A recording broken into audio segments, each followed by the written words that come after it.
सातत्यानं मतदारांचा अपमान करायचा, सातत्यानं लाडक्या बहिणींना पगारी मतदार म्हणून लाडक्या बहिणींचा अपमान करायचा, हे पगारी नेते संजय राऊत सातत्यानं करतायत।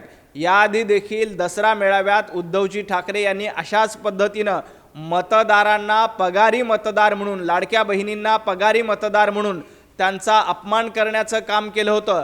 आता देखील अशाच पद्धतीनं अपमान करण्याचं काम केलं जातंय आणि ज्या पद्धतीनं हे सगळं सुरू आहे, ज्या पद्धतीनं अपमान करण्याचं काम सुरू आहे, अशा पद्धतीनं जर का अपमान केला तर मतदार त्यांना तुमची जागा दाखवल्याशिवाय राहत नाही।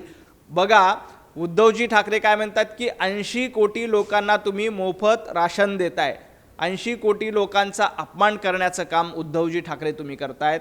आमच्या लाडक्या बहिणी ज्या स्वतःच्या पायावर 1,500 रुपये महिन्याला मिळून स्वतःचा व्यवसाय करण्याचा प्रयत्न करतायत, स्वाभिमानानं जगण्याचा प्रयत्न करतायत, त्या लाडक्या बहिणींचा स्वाभिमानाला ठेच पोहोचवण्याचं काम उद्धवजी ठाकरे आणि संजय राऊत सातत्यानं करतायत। त्यांचा पगारी म्हणून जर का तुम्ही अपमान करणार असाल तर महाराष्ट्रात तुम्हाला तुमची जागा दाखवून दिली, पण येणाऱ्या महापालिका निवडणुकीत देखील या आमच्या लाडक्या बहिणी तुम्हाला तुमची जागा दाखवून दिल्याशिवाय राहणार नाहीत।